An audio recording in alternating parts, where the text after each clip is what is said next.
who is a vet from the University of Nairobi, to help us make sense of some of the latest technologies when it comes to animal reproduction. Of course, it's not the much talked about subject, but today our focus is actually on that. Many thanks, Professor. Thank you very much. Looking at the new technologies we are seeing being rolled out, what should farmers look out for whenever they want to go for a certain alternative towards improving their output for their breeds? I think when you're thinking of improving your livestock, you need to have an objective in mind as to what are you targeting. Are you targeting a way of increasing your milk production, and to do so on a herd level, not just on an individual level? Because when you think of a herd level, then technologies like embryo transfer become very important. If it's for an individual level, if you have a good cow, you can use technologies like artificial insemination, which is cheaper. But embryo transfer helps in terms of a group, because you're maximizing the potential of your, like for example, 5 to 10%, top 10 to 10% of your cattle, to be able to improve the production of the herd as a whole, as compared to just targeting a single animal in this case. Yes. Okay. Of course, the other question most farmers would ask, how much would this cost them? Because if you look at the average farmer, the basic finances are buying feeds for the cow, and perhaps getting the storage equipment for their milk. They rarely focus on investing on other kinds of ventures that could actually see them improve on their output. Yes, I think you need to look at this as finding a cost-effective way of improving your production. If you don't have that much money, artificial insemination is the way to go.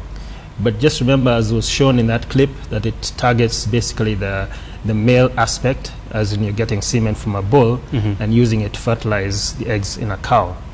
But the advantage of embryo transfer is you're targeting both the male and the female.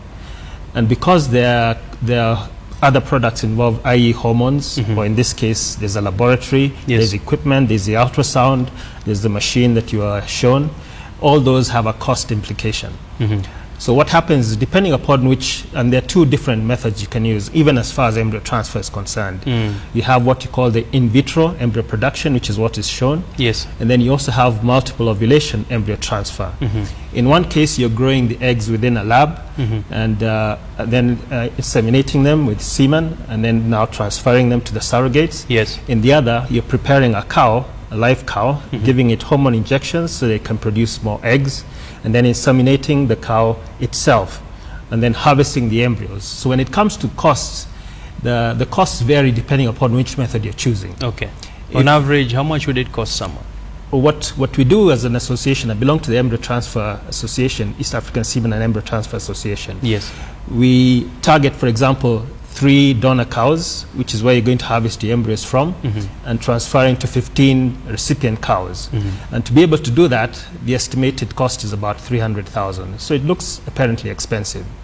But when you think of the value of the calves that you're going to get, if you get an in-calf heifer, the price of an in-calf heifer goes anything from 150 to 250,000. Sure. So from just one, you can be able to recover your costs. Okay. That's why you need to think of it as a cost-effective way. Now, for the company that you've just displayed, which is Indicus, they have a different approach. Probably I wouldn't be able to talk on their behalf. Okay. But I know, as far as they're concerned, they're targeting being able to charge you on the basis of the pregnancies that you obtain. And they'll probably give you a flat fee, whether it's 50,000, 60,000 per pregnancy. So it depends upon which method you're choosing in this particular technique. Yes. Well answered, Prof. Yes. And moving forward, looking at how farmers are slowly embracing new technologies, as a country, do you think the dairy industry can be taken to another level where we can be able now to compete not only on a regional scale but also internationally? That's true. Kenya has a big advantage in that we have some of the best dairy cattle here within this region, and in terms of production, in terms of the quality of cattle. Yes. And so there's a lot of interest from our neighboring countries in being able to import cattle from our country. So we're really at the cutting edge in terms of having a resource that can be marketed to other countries.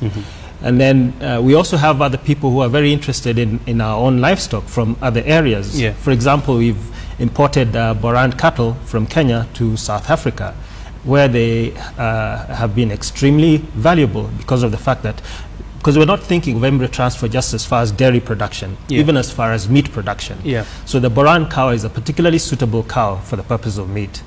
So because we have these ideal breeds of cattle here within the country, we're able to export them to our neighboring countries and even beyond.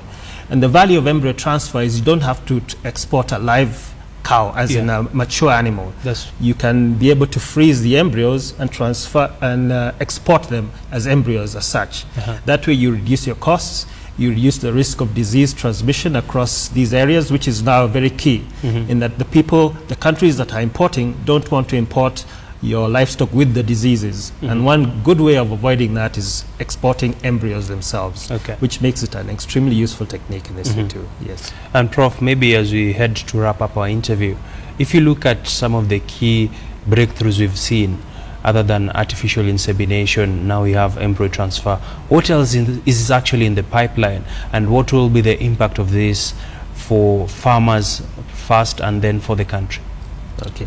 You have other techniques that are likely to come. Right now, they're probably more at the experimental stage. Okay. And there are a few issues in terms of ethics, and here I'm talking about cloning. Yeah. So, if, for example, if you have a particular animal and you want to reproduce it in terms of the exact particular animal, and you can clone it.